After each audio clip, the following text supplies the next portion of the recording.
All right, welcome everybody to the monthly Tighten Up Training webinar. And we are super excited to have everybody who's registered with this webinar this month as a guest. And our guest speaker today is going to be somebody from SmartMoving. And thank you, SmartMoving, for helping us promote this webinar this month.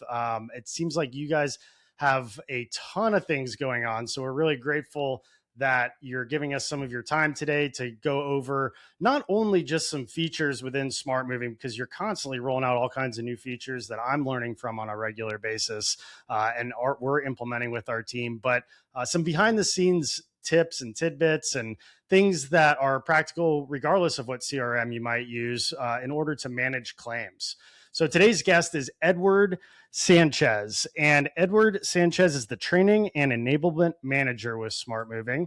And he's going to be walking us through a presentation that he's prepared on how to get the most effective claims management processes implemented, create a better overall experience for your clients, save money for your moving company, and then how to use some exciting new features that SmartMoving has recently added to their arsenal to make it the best CRM on the planet for moving company owners. And I'm excited to learn because, this is an area in my company that I've removed myself from a little bit when it comes to claims management. And we've grown to a point where we have some amazing team members that help to manage these things. And I think some of them might be joining us here today. So I'm excited for them to learn as well. But it's always good to just sharpen the sword and get best practices for claims management and then fully utilize the tools within SmartMoving. I think a lot of movers that maybe signed up several years ago, they're not getting the full benefit because if they're like me, they're busy and they have a hard time, keeping up with all the exciting new updates that ultimately make things a lot easier. So I'm excited to learn. I know my team is. I know Chad is. Do you have anything you want to say, Chad? Yeah, I'm fired up about this webinar here. Thank you, Edward, for presenting.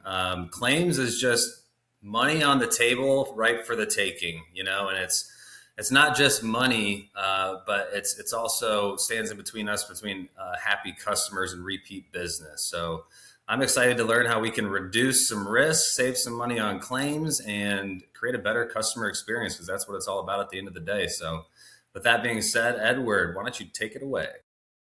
Great. Thank you, Chad. Thank you, Wade. And thanks to the entire Moving Titans team. Very pleased to be here. Very excited to share this information. So we're going to dive right in. You all can see my screen here and the PowerPoint. So we're going to go ahead and use that here to kind of go over some information around claims. Like the guys mentioned, claims is a bit of a difficult subject in the moving industry. It's a challenge that we all kind of face. And so let's kind of talk a little bit about that and how to maybe better manage claims in day-to-day processes. So let's start with the hard truth. First of all, damage claims are not just a cost of doing business. They're a profit multiplier in the wrong direction. Now, even when a payout feels small, the impact of that payout is really not. So I like to say that there's a triple hit when it comes to the claims. First, there's going to be the direct cash loss. You've got the settlements, whether you're doing a refund, you're doing a repair, that's going to cost you, materials, labor. And secondly, you're going to have the operational drag, admin time, crew disruption, slower cash flow. All these things slow down, your day to day. Again, we're going to talk and take a deeper dive into how claims do that. But there's, operational drag in addition to the direct cash loss or the payout. Thirdly is the soft KPI erosion, as I like to say it, morale, burnout, turnover, safety culture. So before we look at the tools today, what I'd like to do is level set on why all of this matters. Because if we treat claims as just more paperwork, we're going to really miss the real opportunity here. So first of all, the revenue Edward, impact to touch on that too, I mean, I think we all have been there, but a bad claim, an upset customer can ruin the whole morale of the office for days, even weeks sometimes. 100%. It just puts everybody in a terrible mood. It's affecting everybody, and that is keeping us, from running our day to day. So it's definitely a huge operational drag for us, and emotional drag, I would say too. Without a doubt. And Chad, I'm glad you bring that up and point that out, because in addition to like intuitively knowing and understanding this, I've got some real numbers around that here today. It's going to kind of, I think, really bring that to light and may surprise a few folks. But you're absolutely right. We're going to chat about that in just a second. Now, the revenue impact, starting with this, let's start with, again, the claims ratio, which I think we all know, claims paid divided by revenue. There's been a slight improvement over recent years. So SmartMoving does a report every year called the State of the Industry Report. It's about to drop. We actually have the new one that we just wrapped up. It's going to be coming out here very, very soon. Now, we saw a slight drop in the claims ratio among the moving companies we surveyed from the year before, from 3% to 2.5% on average in 2025 versus the year before. Now, if we apply that practically, if you're a mover doing $2 million in revenue, that's going to be for 2.5%, 50 grand a year in direct payouts. Now, here's the thing, that's direct payouts. That's before you count admin time, rework, reputation damage. I think, Chad, you mentioned that at the beginning in terms of, your reputation and, again, return business. Lost referrals, insurance premiums impact, all of these things are impacted from a revenue standpoint, not just the direct payout. And here's the thing. Another way to put this is that the check you write is only the visible part.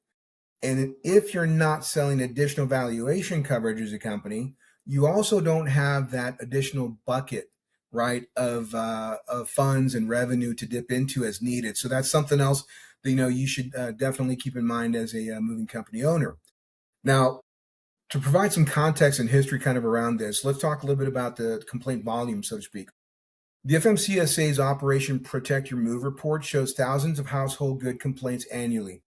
The 2024 report showed that through mid-May alone, and this is the most recent data that's available, through mid-May alone, there were over 4,000 recorded complaints. Now, this is both the hostage and non-hostage categories. And non-hostage, of course, complaints are going to include the loss, damage, delays, and billing disputes. Now, here's the thing. The key point over, on all this is that the friction surface is huge. This is not a rare event category. This is a regular operational pressure point across the industry. Now, here's the thing. If your system for handling claims is loose, reactive, or inconsistent, I've got bad news for you. You're swimming upstream, right? And I think we can all agree on that. Now, when it comes to reputation, the reputation damage is also going to be, let's be honest, revenue damage. So a company called Bright Local does studies and researches, how consumers behave, their consumer behavior. The Bright Local research shows that 75% of consumers regularly read online reviews when researching local businesses.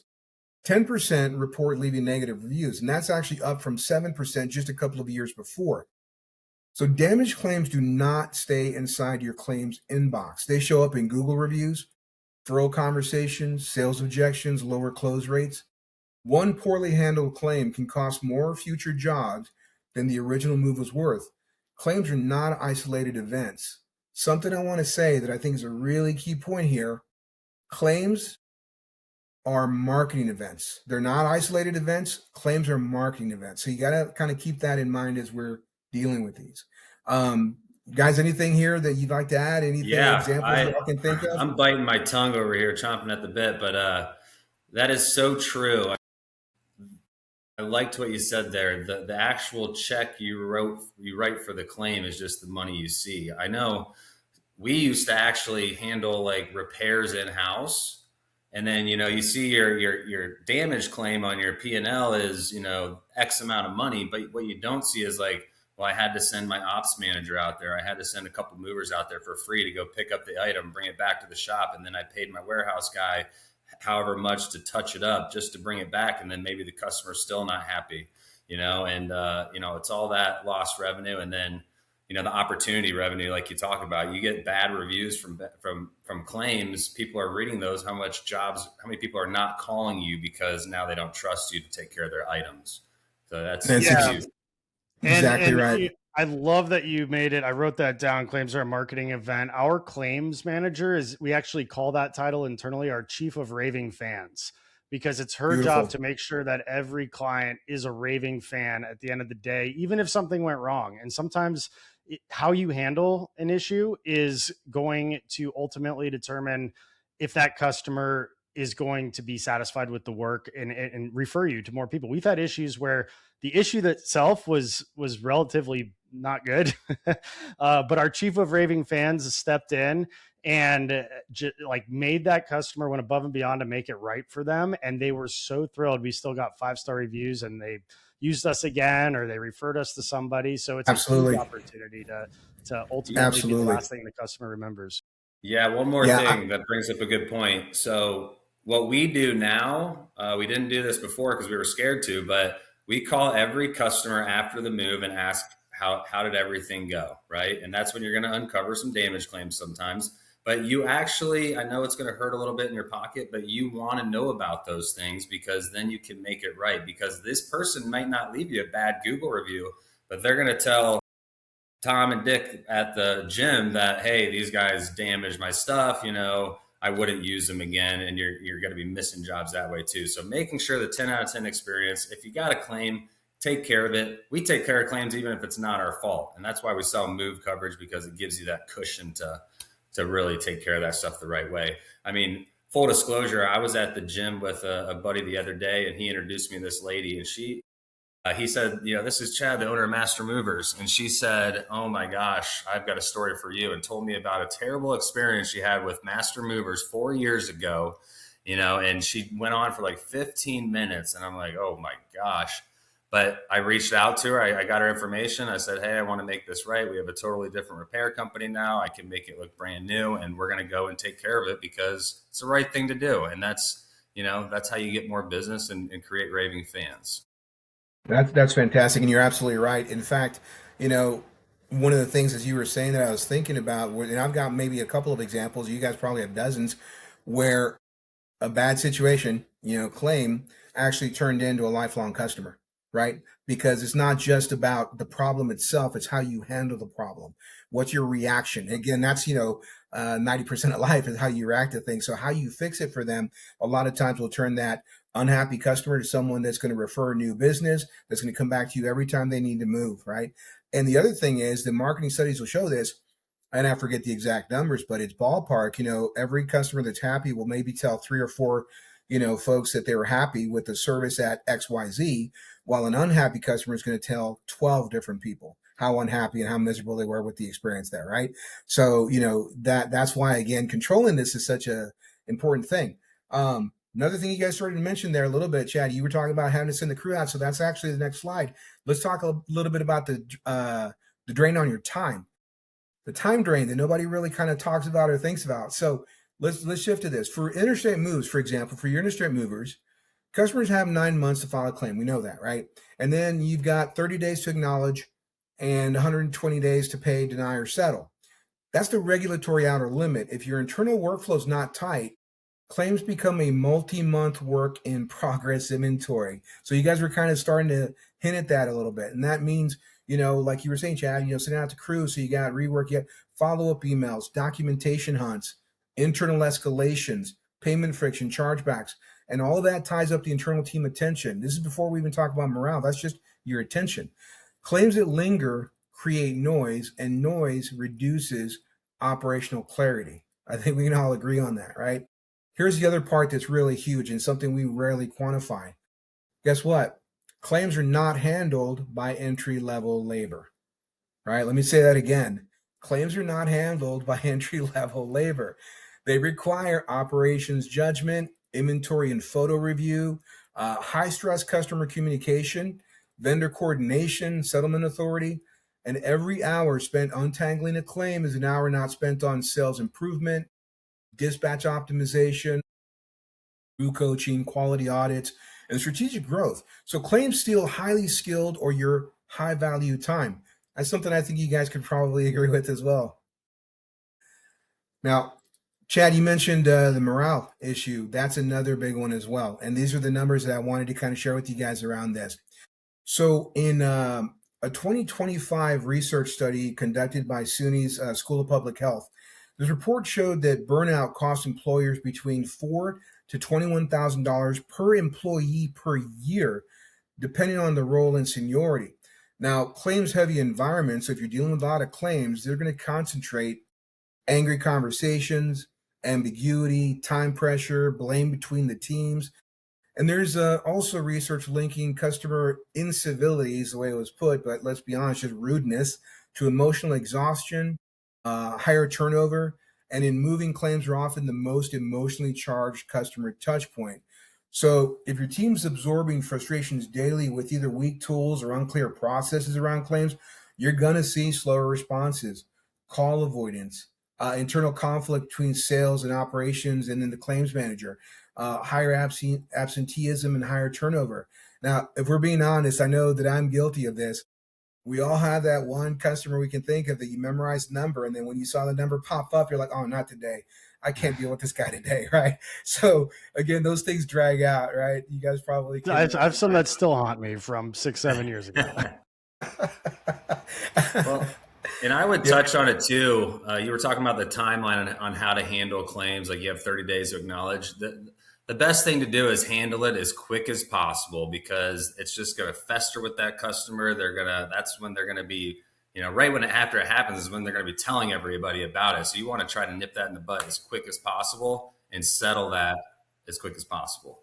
And I mean, Absolutely. You're living in a world of instant gratification now, and that just buys them more time to tell more people not to use you or leave a bad review or just cook up some kind of thing that's going to make your life a lot better. And another thing too, if your sales team is seeing, all these claims come in and we're not making the customers happy, and maybe the customers calling the salesperson because that was their point of contact and telling them about how unhappy they are, they're not going to be as confident in pushing your service to other people. So your booking conversion is going to hurt in cohesion with that. Exactly right. And to kind of put a bow on that entire idea here, like I have got here on the screen, replacing one employee can cost 6 to 9 months worth of their salary when you factor in the recruiting, ramp up time, lost productivity. Again, this ties into the issue that morale's not just a soft KPI issue or soft issue. It's a margin issue. Again, it's impacting your bottom line, right? All right, very good. So let's take a look at this here. What do movers that are performing at a high level do differently, right? How do you best manage this? How do you control this entire situation of chaos, right? Well, strong operators are approaching claims in 3 ways. That's going to be through prevention, control, and reputation management. We're going to talk about each of these individually. Now, the first one, prevention. The first step here is that they standardize damage-proof production. You've got, non-negotiable wrap rules by the item type or minimum material standards, 2-person carry triggers, like, if this weighs X or if it's this kind of the awkward piece, it's going to require 2 guys. You've got other protocols around like stairs and tight turns. Do we need a spotter, or are you just going to rely on the guy at the top of the stairs to keep yelling pivot at you like on Friends, right? What is going to be really the best way to manage this? Quick story on this. Go into the idea of the standardized and non-negotiable wrap rules. Our crew, this is years ago when I was at the moving company here in Southern California. A crew shows up to a move that was not a small move, not huge, but not small. And by no indications, anything prior did it, person seemed like they were going to be, cheap about the move. But the gentleman, as the crew's getting ready to start wrapping the furniture and put it in the truck, he's like, no, just put it in the truck. Don't wrap anything. I think in his mind, the faster it went, the cheaper it's going to be. So he's trying to save time by just having them put everything in the truck. And as the crew tried to explain to him the need to wrap the items, he just kept pushing back. Long story short, we told the crew to walk. And he said, this is going to turn into a claims nightmare. Things are going to get broken if they're not wrapped, right? We were just going to be, asking for trouble. So it was better to walk away from that job, right? Versus, caving in and not wrapping things when we know as professionals, this has to get wrapped, right? Yeah. And so what we do in that situation is we will tell them, hey, we can do it that way, but we need you to sign this release of liability stating that you don't want any of this furniture wrapped and it is at risk of being damaged, and we are not liable if damage occurs. Yep, absolutely. That's a great option as well. Absolutely. And then one other thing you can add to your prevention section there would be you should be incentivizing your movers to not damage items, right? Or it should hurt them in some way, not like, hey, I'm going to make you pay for it, because that's a little harsh. But what we do is we track when a damage occurs, we have the operations manager sit down with the crew. We find out exactly what happened, exactly who was at fault, and that team member will get points deducted from them, a negative review they'll get, and then at their time for a biannual review, that could affect whether they get a raise or a bonus or not. That's fantastic. Yeah. Tracking the ability. One other thing we do is we do monthly mover meetings, and we show them a list of everybody who's claim free, and everyone's all cheering, excited. We show them a list of like, hey, here's the guys that do have claims, and they don't want their name showing up on that list. So just kind of, making it known and a part of it, and giving the attaboys where they're due. Yeah, competition, internal, good, healthy competition, and that pride factor, big motivators. Exactly right. Yes, sir. Now, here's another thing related to prevention. So, you've got the, standardization of certain things. They also do, good, again, movers that are doing this are doing auditing jobs with photo checks, not randomly, but consistently. And another part of it is going to be the documentation discipline. So, making note of specific conditions of items, preload photos of high value items, truckload final photos. So clear documentation reduces false claims and it speeds fair settlements. When you do need to pay it out, documentation is there, the evidence is there, it's an easier decision. So this is why tools like the digital descriptive inventory are so powerful, something that SmartMoving just introduced, as a matter of fact, because with the ability for the crew to do all of the above digitally in their crew app, including the photos, and then require customer approval through a digital signature at each touch point, the number of incidences or issues should really plummet. The third item around prevention is micro training. And you guys, as you do those, monthly meetings, Chad, as you're talking about kind of, giving the attaboys out, another way to maybe do real quick, and they don't have to be long meetings, real quick 10-minute sessions focused on the top damage moments around the training. So, door frames, tight corners, the appliance disconnect issues that maybe have been trending, rushed end of day unloads, whether because the crew's rushing or the customer's rushing them.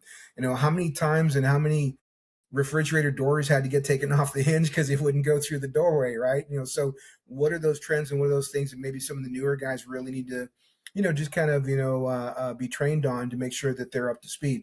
Prevention is operational leadership in action, if we're just being honest about the way we look at this. Now, the second part of it, remember, after prevention, the dimension is control. So kind of going back to the time that we spent on the claims, and Chad, you mentioned this as well, letting things drag out, that's horrible. So what do some of the better movers do? Well, first of all, when it comes to the claim handling, it's more structured. It's not reactive. It's designed. So again, going back to the FMCSA's 30 and 120 day clock, that's the outer limit. That shouldn't be the target. Top operators are beating the regulatory timeline every time. So here's a couple of examples. Within 24 hours, acknowledging and documenting the request. 72 hours, they're performing triage. So is it a simple pay, repair, investigate, or denying it with evidence? And within 7 to 10 days, closing simple claims and issuing repair and replacement paths for the rest. Weekly, maybe they're doing a claims review. And in fact, your claims manager, might be doing this, Wade, right? So what are the aging claims? Root causes, repeat crews, repeat item types, they're kind of measuring all these things. They also That's a great point. Mm-hmm. I'm sorry. Yeah, I didn't mean to cut you off. You're good. But you bring up a great point, because I think a lot of people underestimate the data that is inside of claims. And when you're getting that data by having somebody call out to the customers, you can see what movers are damaging what furniture, what are the most common pieces of furniture that are getting damaged, to go over in your daily, weekly, monthly mover meetings and training sessions. And during dispatch, our movers are the same guys continuing to have the same kind of claims, and you can address those directly with them. And you can aggregate customer data on, which customers should be part of your email blasts, your text message blasts that you may not want to send certain ones to if they were unreasonable. But I mean, there's so much data to be had on where to focus your training efforts on. You can play a tighten up training video at your morning dispatch, or your weekly meeting, or your day or your monthly meeting, whatever it is. If TVs have become a trend, all of a sudden what gets measured gets managed. You focus on those things and those claims start to go away. That's exactly right. In fact, that keeps causing them. There you go. Well, one of the key points here I make at the bottom here, as you guys can see on the screen, is if you're not extracting learning from the claims, you're just repeating the cost. So this goes back to very, simple and core concept that, either you're winning or you're learning, no failure, right? Because if you, failed, but you learned from it, wasn't a failure, right? You still got something from it. I'm going to actually kind of mention something about your concept there and the idea around the data, because there's some very cool stuff in SmartMoving that movers can do. But whether you're using SmartMoving or any platform where you have that data to measure on, that's where a lot of that improvement comes from. Before I do that, though, let me kind of talk about these settlement guardrails, because this is actually an idea that we didn't really utilize at the company I was with. I kind of wish we had. It would have made some conversations a lot easier. So some of the top performers, again, around claims are creating settlement guardrails. And here's what I mean by that. Pre-approved settlement bans. For example, anything that's less than $150 to take care of is instant. The manager just does it. It's like a no-brainer. Anything between, say, I don't know, 150 and 500 requires manager approval. And then anything that's going to cost $500 or above, it's got to go to the owner. So again, these bans are kind of creating those guardrails. Evidence standards around the denials. So if you're going to deny a claim, you're going to have the inventory notes, photos, crew statements, or whatever those standards are, but creating those standards as guardrails. Repair first mindset when appropriate. A lot of times, and Chad, you mentioned this earlier, right? It's cheaper, it's faster, less reputation damage overall. And it may not just be repair, it may be replace. I've got a couple of examples where the guys broke a flat screen TV, cracked it, but the TV was 3 or 4 years old. So guess what? You go out and find that exact same model. Now it might be 10% what the original cost was 3 or 4 years ago, right? So now you just maybe replace the thing. Yeah, and full disclosure, we used to repair a lot of stuff, and then we found out that it takes too much time. So now most of them are cash settlements on our end, just to speed up the process. And like you said, if it's something small on the job, we can settle it right at billing with $50 or $100. We do it right then and there too. Exactly. Yes, sir. And Wade, you mentioned this. Most importantly, what best movers that are handling claims in a really powerful way are doing is they're tagging every claim by item type, damage type, process phase. So did this happen during the load, the unload, going into storage? Like, where are we seeing the trend? The crew, that's a no-brainer. The root cause, what was the main issue that caused the damage? And was it, again, what type of damage is it? Is it an item, or is it are we scratching floors quite a bit? So what's the issue there? Again, every claim becomes a training input so that, you're learning from it, so you don't have to pay for the same mistake twice. Finally, one of the other ideas around the best way to manage claims, in addition to prevention and control, is through reputation management and reputation containment. So since most consumers read reviews, we already saw that, right? About 75% or so. Fast and clear resolution is often the highest ROI move. This is another area where having that bucket evaluation coverage sold comes in especially handy, so that you can kind of just tap into that and pay out what you need to. Same day service recovery call. So Chad, you just mentioned that on the day of the move. What we're trying to do there is maybe resolve it, maybe not. If you do, great. But what you're trying to do when there's that complaint is at least acknowledge it. And what your goal here is to rebuild confidence in your company before it becomes a dispute or a bad review. So you're trying to just, again, manage it so that you're rebuilding that confidence they had going into the move. One point of contact, this is really key. And Wade, sounds like you guys are doing this in a really powerful way, because we all know customers hate repeating the story. And that one point of contact should be providing them with proactive updates, because the only thing they hate more is silence, right? Silence to a claim situation to a customer is like gasoline on a fire. It's just going to make the entire situation worse. So a claim that's handled well can actually build trust. We talked about this at the top of the meeting in the hour, turns folks into lifelong customers. But when it's handled poorly, it really does compound the loss. So before we jump into SmartMoving, here's kind of the bottom line, just as a review. Damage claims impact revenue, time, leadership focus, not just time overall from the team, but the most expensive time with leadership focus, employee morale, customer retention. And most companies are managing claims with spreadsheets, emails, or email threads and memory. And that's just not a system. That's organized chaos. The opportunity here is not just to process claims. The opportunity is to standardize, track, control, analyze, and then improve.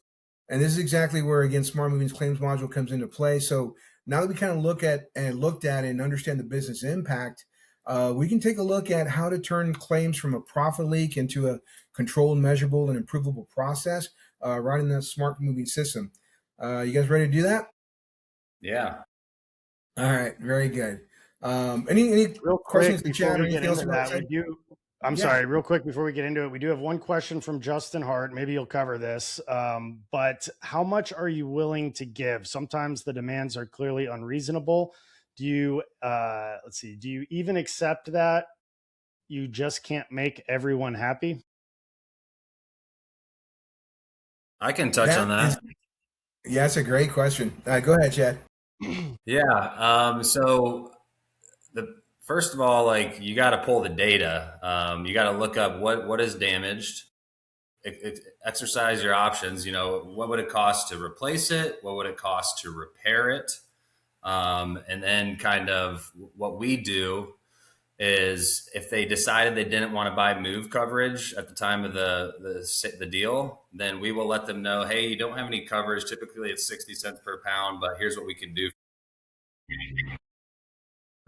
You'll have to pay X amount of dollars plus the deductible, and then after the estimated repair cost, that's going to leave you with this much, and that's a good way for you to get a little compensation on what you owe them.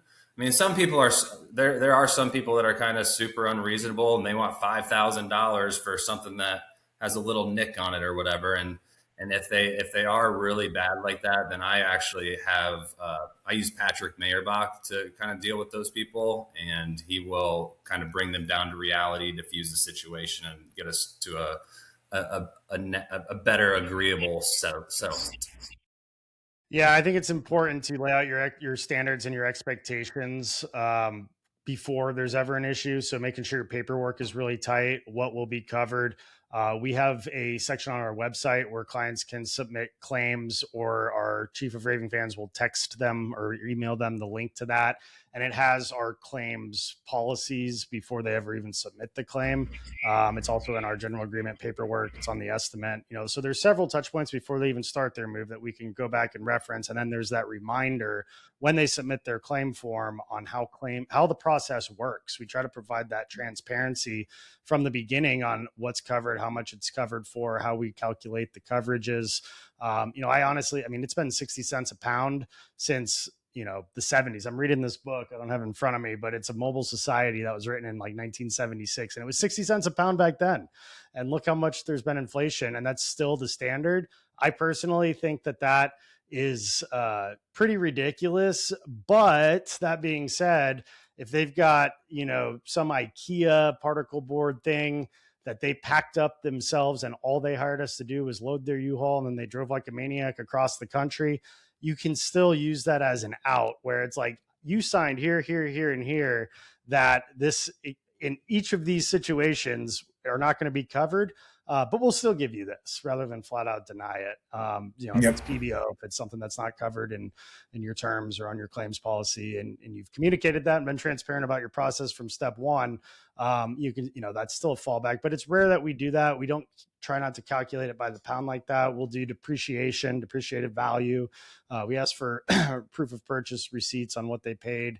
We try to find similar items. We've got a huge network of repair people around the country, especially locally, that we can give them pretty good repairs. We try to exceed their expectations and just make the situation right. That being said, the customer's only right 94%, or the customer's always right 94% of the time. And sometimes you do have people that have bad intentions from the get-go to try to pull one over. But if you can show that you're tight in all these different areas, and that you're transparent in all these different areas, and you communicate well in all these different areas, those clients tend to be at a minimum. It's when people are opportunists, that they see that you don't have your stuff together, you're figuring it out, that you're vulnerable, then those are the ones that are going to try to throw the book at you. But if you can show that you got your stuff together, you're communicating, you truly are doing everything you can to make the situation right, then those become very, very minimal.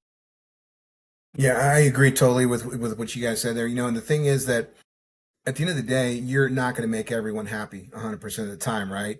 So, if you go to any Yelp site for any restaurant or any business, and it's, 5 stars across the board and there's 500 reviews. Personally, I kind of question that. Like, how many of these are real? How many are not? Because if you don't have someone unhappy in there somewhere, it's a little questionable. And I think most people will read those reviews and realize, yeah, this person just sounds like they were way off the rails. And that's another thing where if you have a good, review management tool and you know when it's popping up and you've got your response to that with everything like Wade you just mentioned, hey, we sent you all the documentation, told you exactly what was covered, you agreed to it, just decided not to purchase additional valuation, you're covering yourself. People are going to read between the lines there and be like, okay, that sounds like it was an outlier, right? And that's important, that most folks will realize there's going to be at least that one person every couple of months that just will not be happy no matter what you do. Yeah. So hopefully that helped answer the question. And yeah, for every company, you're going to have just your limits as far as what you are willing to do above and beyond what you really have to do technically, right? So take a look here at SmartMoving. And again, just as a quick reminder, these are just some of the tools that I'm going to kind of tie to what we talked about a moment ago with, prevention, control, and reputation management, using some examples from here. If you got other tools you're using or another system that are similar in terms of the tools, great. This is just kind of how they tend to work here in SmartMoving. So to start off with prevention, there's a couple of things within the jobs themselves. Like, for example, if I go in here to my book jobs, I've got a job that's booked for a couple of days from now. And in this estimate, I take a look at the details for Grace Kelly's move. We're going to be able to scroll down here to the bottom of the screen where the job notes live. And there's an area for crew notes so that I see here very clearly as an office, we entered some notes here for the crew to be aware of. Now, there's notes that it could be internal only, customer facing only, but these happen to be the crew notes. What's important about this is that when the crew goes out in the field to do the job and they go into the tablet or the smartphone, because this is the crew app that they're using out in the field. So imagine this on an iPad, for example, and go into her details here. The foreman's going to see not just the crew facing notes here, so I know what I'm dealing with in terms of any specifics around her move. But guess what else I would see? Any pictures that the office has added as well. So that now, come move day or prior to move day, we have a heads up. Hey, we're going to have to be really careful here with, the tiles. There's a lot of wardrobe boxes because she has a huge closet or whatever the case may be, because there's images here that were added from the office in the customer's actual file in the CRM itself. Now, these are pictures that maybe came from the customer, but they could have been done by the estimator on site during the survey, somehow during pre-move. Maybe the movers are adding photos because they can do the same thing.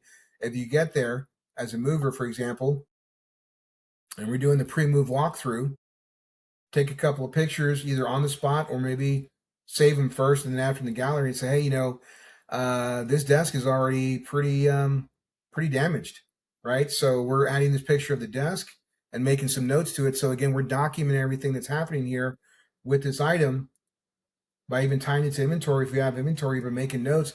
Hey, the legs on the left are very wobbly. So we're already kind of documenting a lot of this before we even touch anything in our home, right? This is a big... And I will say too, Live Switch is a great tool for that. And I know you guys have a partnership integration with Live Switch. I'm wearing my hat right now because I think it's awesome. A lot of people think Live Switch is only for estimates. But a lot of movers are using it to document claims with their AI tool that can inventory things, and you can get a recording of what items are pre-existing damaged. Exactly right. Yeah, go ahead, I was going to say, I was actually thinking about this today. We don't do it yet, but when we're doing the walkthrough at the home, usually it's the whole crew going room to room with the customer. The lead guy's the one kind of confirming the inventory and everything, but your backup guy should be inspecting all that furniture and taking photos of pre-existing damage as you're going room to room, making those notes. I mean, instead of just standing there with his hands in his pocket, that's something good that they could be doing in the meantime as well. Yeah. Another thing too is that to provide context around, say, for example, the Live Switch video, the crew can add feedback notes here. So this is where they're providing context around whatever damage they're, essentially documenting right then and there. This is all true if the moving company is just kind of using the crew app with some of the features that have been there for a very long time. One of the newer features we just added literally within the last couple of days is that we released descriptive inventory. This is huge because now if, say, the moving company arrives, and I think my internet's running a little slow, guys, I apologize. I think it's weather related, but essentially when the crew arrives and they start the job and they dive into the inventory for the customer's move, they're going to be able to pull up digital inventory or descriptive inventory, add items item by item, and then add notes around the damages, pictures, everything that can be done in digital inventory. And in fact, in the CRM, the documents are already there as well. Forms and documents, document library. We've added, for example, the descriptive inventory sheet, so that what ends up happening is when all that's captured digitally, it's going to create a PDF version, which will include the damage codes or just the damage itself. Because again, now you're not limited to a hard copy sheet where you've got to use codes to keep it within that, particular row. It'll expand as needed. But again, this is all coming in digitally and then turning it into a PDF, right? So that you're documenting all these things ahead of time. Descriptive inventory and the digital inventory that's now available in SmartMoving is just absolutely tremendous. Going So now to control. where are they filling out the condition? Yeah, I apologize. My app here is running a little slow, but I don't think it's the app. This is just the web version, by the way. When it's running on my phone, it runs beautifully. But when it's tied to my internet here at home, sometimes it's a little odd. But here it is right here. So since I actually started the job, let me go ahead and show you now. All I would do is go to Start Inventory, confirm all this information. If I'm doing this for a military move, then I've got some numbers I can enter here. If it's a van line move, I can enter the details here. This is not required, just this item, these items here. The addresses are required. Hit next, and then enter a lot number. Again, we all know what these lots are, right? So in the little tags, say this is going to be a blue roll numbered SM0075. And it's starting with item number 1, or maybe I've already used the first 10 tags and I'm starting with number 11, or whatever the case is. But when I add the lot now, this is where I'm going to be able to start entering items as we go through. We start tagging the items there physically in the home, inspecting everything, and then I can start adding items one by one or several at a time. And this is actually really cool as well. Every mover that's using digital or descriptive inventory now, SmartMoving is going to be able to have their own list of common items. They're customizing it. So whatever the most common things they're moving, they can still look by room type, which a lot of our movers are used to doing by room type, or boxes, which don't have to be added to the common items because you're going to have boxes in every move. Walk in right away, and in the, let's say, office or her living room, there's a couple of really big bookcases, and we're going to add the book boxes that are already packed by owner. And we're adding maybe, whatever, 8 of them already packed by owner. It's as simple as that. If I need to also record damage on any of these, I can add damage, any notes, the contents. Let's say they are all books, nothing else. If I want to add pictures, I can add pictures. But essentially, we save this and then copy both the packing type, which is all PBOs, and the box contents to all 8 items. And now the 8 boxes I just tagged from that roll are in the digital inventory list. Wow. Nice. That easily, right? Now, I'll just show you one more thing. If I want to get a little bit more complicated, I'm going to add, say, for example, we'll call it that desk. Let's see, do I have a desk here? Nope. By room type, let's say office. We'll just say desk here. And this doesn't really apply, obviously. Let's say there is damage. It's, the legs are broken and they're the left legs. Look how easily I can do this. Wow. Make some notes here. Is this available in the crew app and the sales app, or the mobile version for both sales and for crew chiefs? Great question. So this is a crew app feature. It does require a paid crew app license. So if your foreman or whoever has access to the crew app has the ability to use digital inventory or descriptive inventory, because it's also a setting in the CRM, they'll be able to do this. But it does require a paid app license for the crew app. And then you determine whether or not you turn it on or off for a particular foreman or movers, right? And it's released. It's live now. It is actually live now. We And can you don't say have to that. do it right now. You can finish what you're going over, but just in case anybody missed it, would you mind showing how to access this feature? Again, finish what you're doing Absolutely. before you wrap it up. Absolutely. So I'm just adding the image here, and I'm gonna go ahead and save. We'll have to finish adding the damages and then save. And now under this lot number, item number 9 is the desk, and there's notes here, and there's icons indicating there's damage in the picture, and I can always dive into it to take a closer look. And this is just exactly what I did: recorded the damage, took a picture, but now it's in here in descriptive inventory list. But to get to it, we simply go to inventory, and then this is where you're starting to take the inventory. It does require that you have started the job as a mover. So, if you guys as SmartMoving customers are used to clicking on en route, we've arrived, and then start the job. And then if you click start the job and the contract's not signed, it reminds you, hey, get the contract signed, right? Which is here as well as far as all the documents.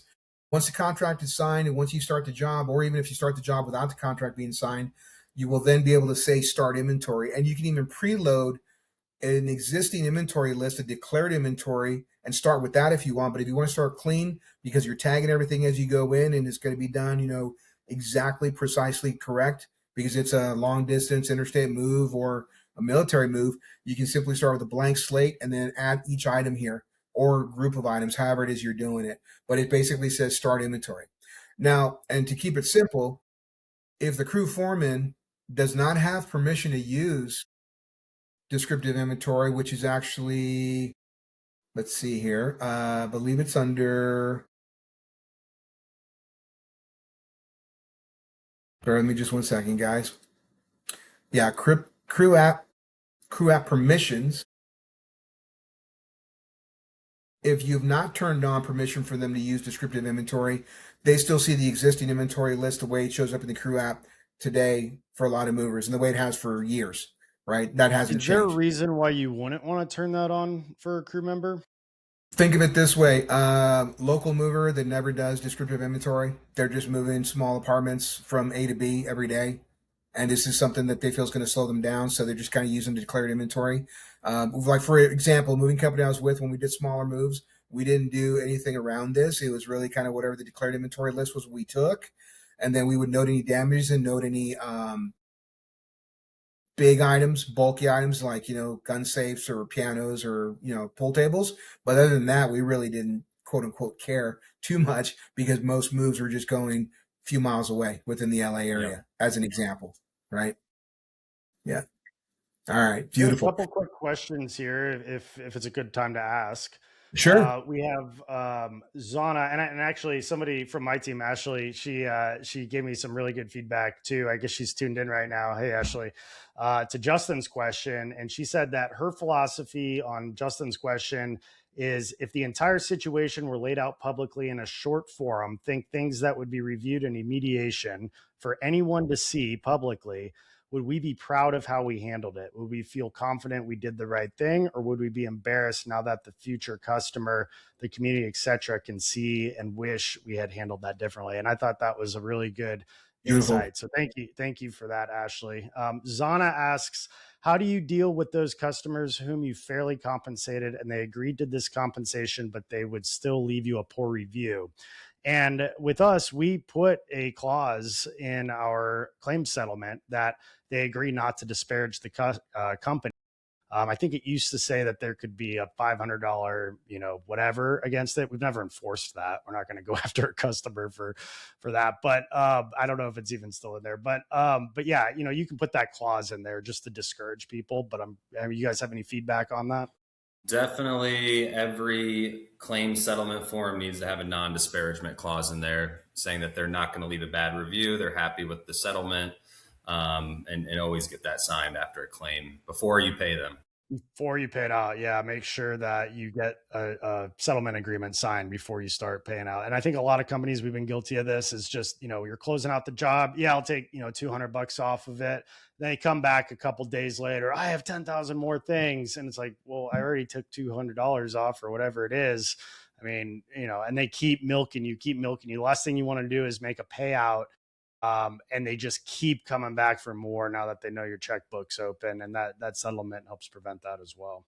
Yeah, agreed. We used to say, as soon as we get that signed form back, it can be a digital copy of it. We just, as soon as we get it back, we can issue the check. But we definitely had to have that. And I don't know, maybe if this is overkill or just kind of smart thinking, but our, settlement form, the disparagement clause was pretty specific. It would, it said will not disparage the company, et cetera, in social media. And then even I think said something like here, any other form, either existing or, that will exist in the future. Basically, you're just never going to talk badly about us anywhere ever, right? So it was. Have your very attorney draft that up if you all have an attorney. Patrick's a great one exactly. to help.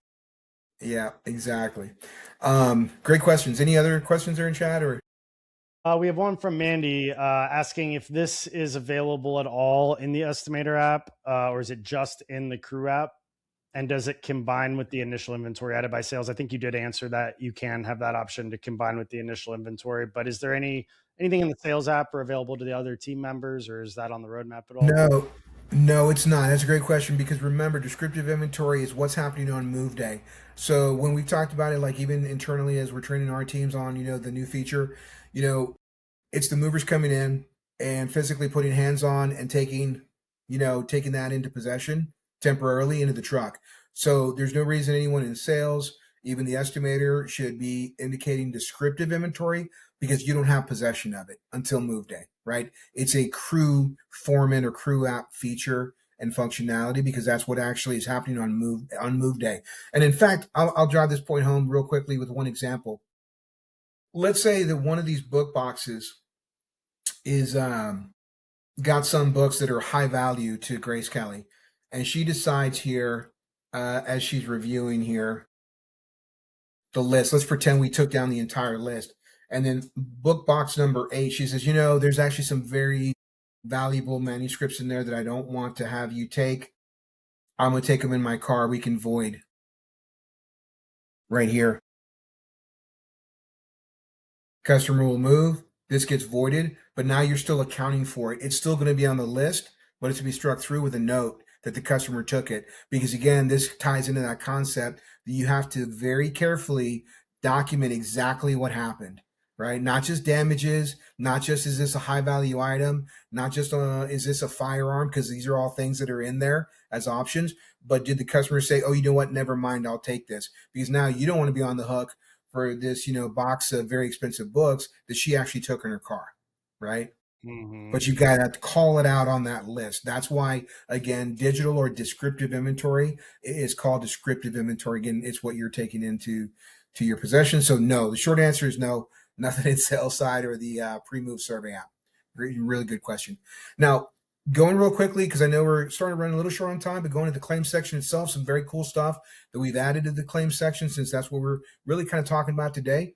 To begin with, a lot of you all are used to tickets and the ticket list being here in SmartMoving.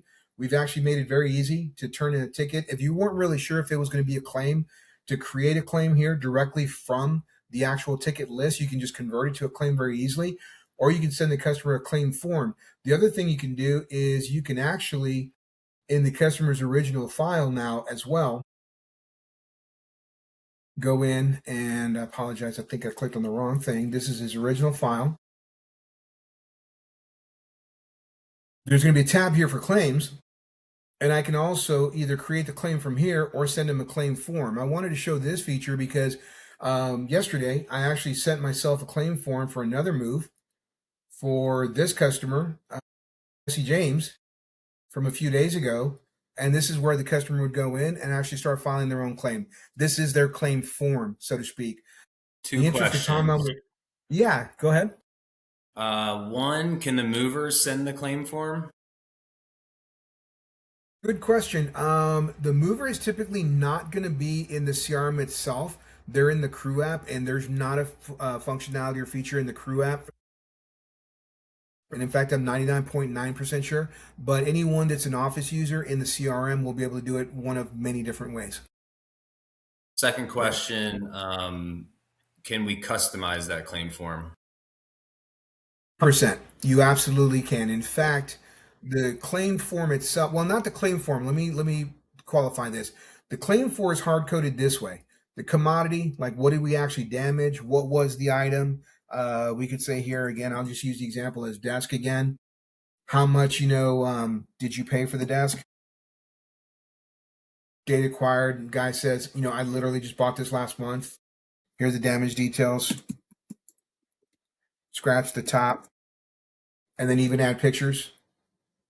Right. So let's say Jesse James has where's the desk? Here it is. This workstation, and they're indicating everything is true and submitting the claim. So the claim form we see here is hard coded. However, the actual communication that goes out is customizable.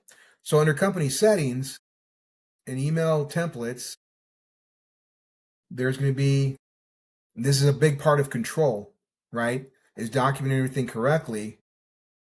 Under the claim section, the claim form message is customizable right here. The claim acknowledgement is customizable. And then when you're closing out the claim, that messaging is also customizable. Really good question. Yes, sir. Okay. Thank you. Yep. Absolutely. But you can either convert or again, send a claim form here. Once you've actually submitted a claim or a customer submitted a claim, in this case here, Jesse James just submitted it. Now it's here in my list of claims, right? In the claims tab, I've got several that are still open, some that are closed.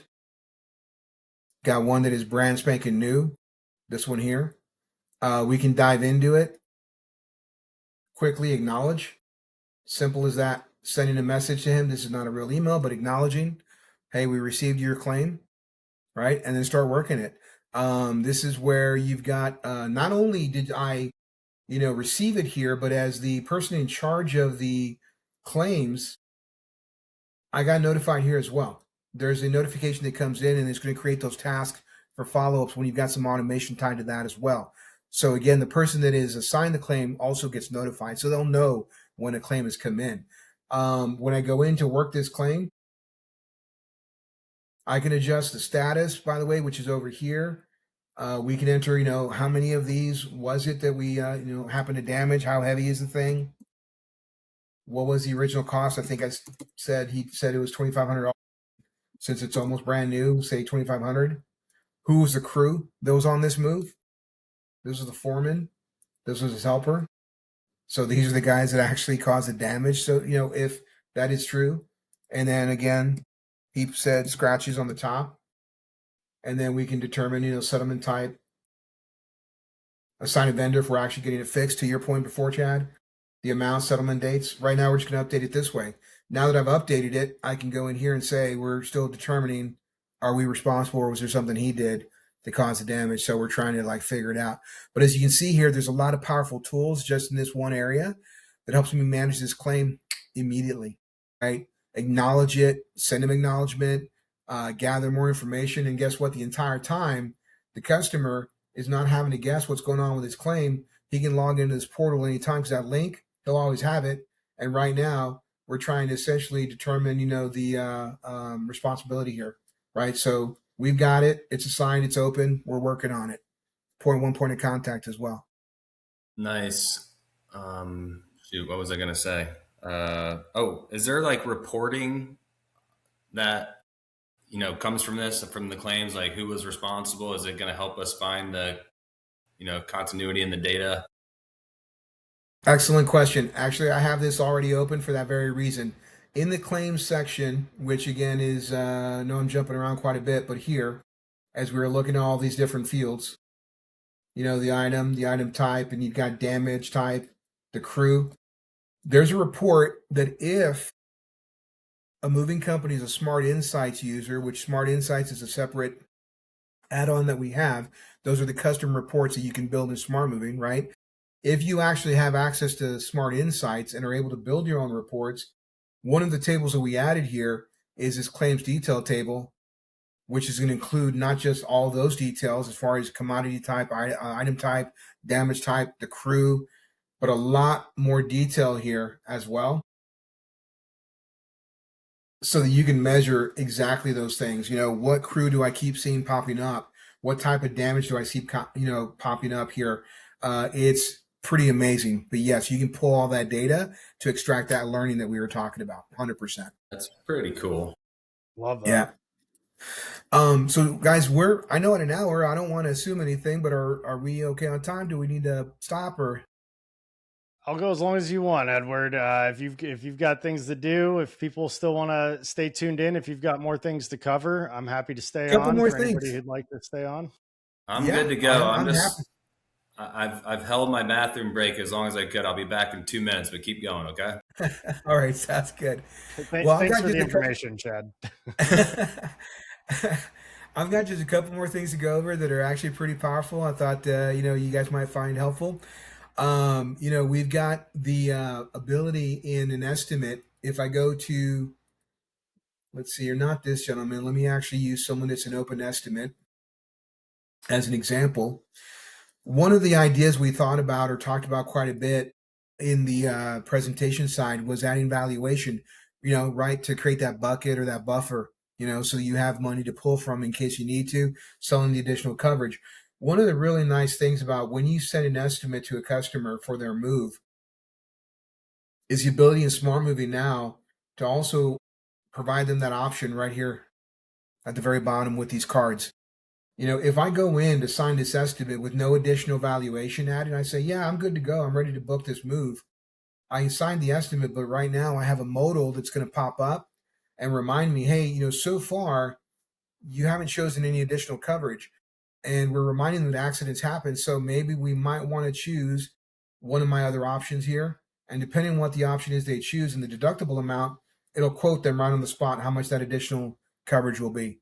So this is another really powerful thing within the SmartMoving estimating tools that actually will eventually affect your claims and eventually affect how those things are being managed in your company. We've got, for example, the loss ratio here, the claims ratio here. How much valuation have I sold? These numbers are all year to date because they reset every year, right?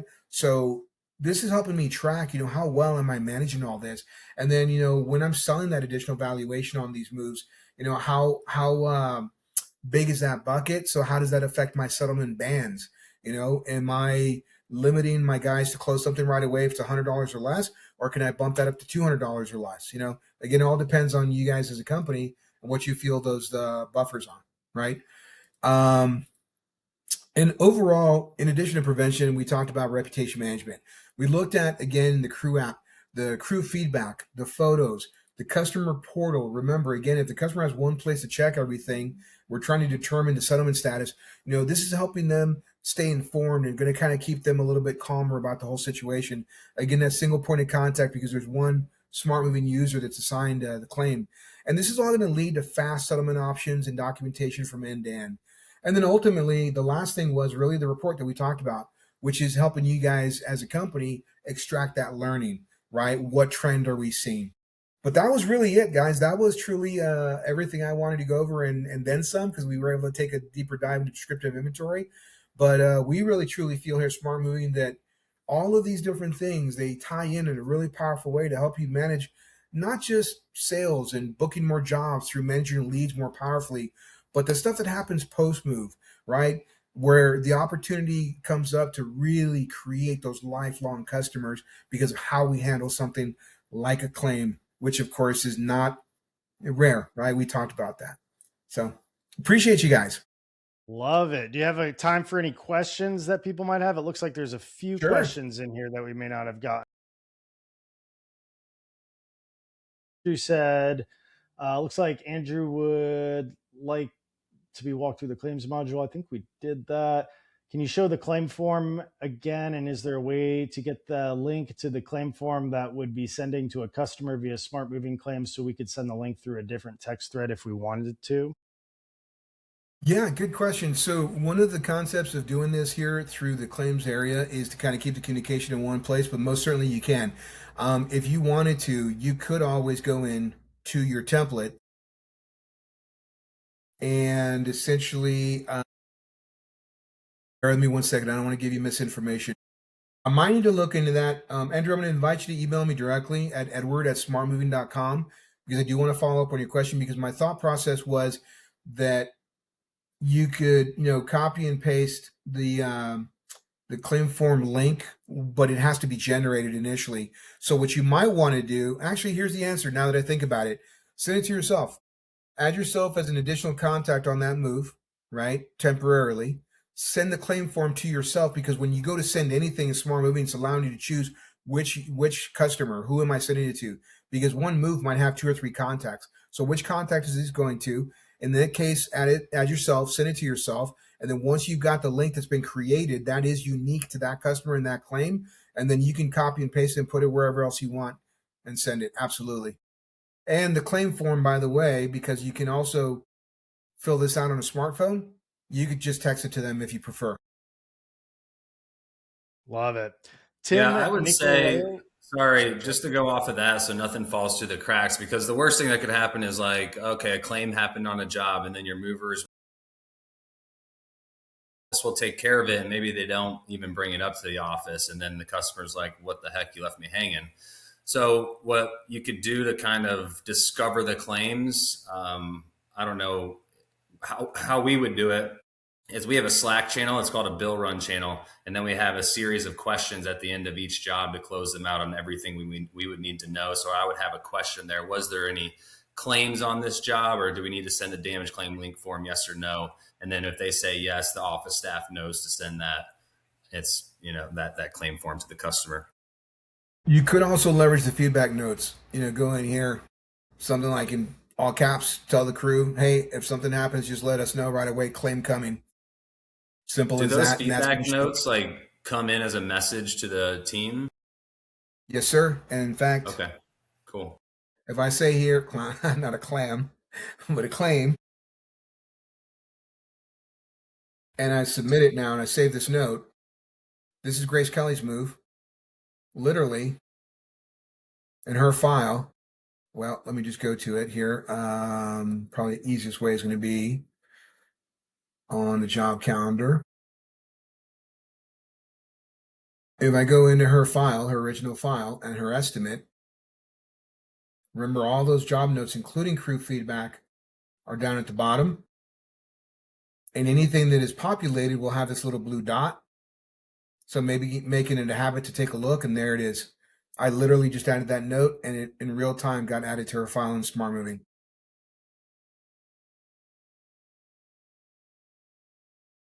awesome. Tim Nicoleo, apologies if I mispronounced that, said that you mentioned the customer can see updates in their claim portal. Can they view the notes left on the claim as updates, or are those internal? Those are internal, as far as I know. This is really all they're going to see. So to be determined, and then whatever notes are happening here on the actual claim form itself. If I take a look at Jesse James's file, because that's the portal that I've got open there, we may have more detail here. In fact, we do have more detail on the side and here internally that the customer is actually not seeing here. Yes. And then I have a question from Tim. You meant, wait, no, that was Tim. Let's see, Evan. Evan said, are the claim features best utilized for in-house claim management or using a third party like MoveBee's claim management? Oh, good question. I'm afraid this is not going to be the answer you may be looking for, but I think it's going to depend on the process. Really, it just MoveBees, if the rep has access to SmartMoving and has access to all of these features, then I would say it's going to work the same way as if you're doing it in house. Just depends on who you choose to manage it. Would be my initial thought. Gotcha. Yeah, I think you just have to probably create them as a user. Exactly. Yeah, build a process around it. Who's in charge of it? Correct. Yeah. All right. Well, it looks like some people may have jumped off if the viewer count is accurate. Well, actually, Faith says it just said, thank you for joining, webinar ended. So I don't know if people are still on here. That's why it says one person is in the chat. So I think it might have ended. But we should have this all recorded. So I plan to put this out as a podcast that we can keep evergreen for anybody who might be interested in tuning in.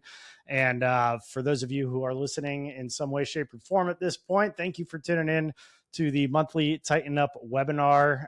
It's been a great episode with Edward Sanchez of SmartMoving. This has been super helpful and insightful. I can tell that you know the moving industry beyond the technology, but the technology is really, really helpful in all these updates that have come out to help manage this. And remember, claim management is a marketing tool if you do it right.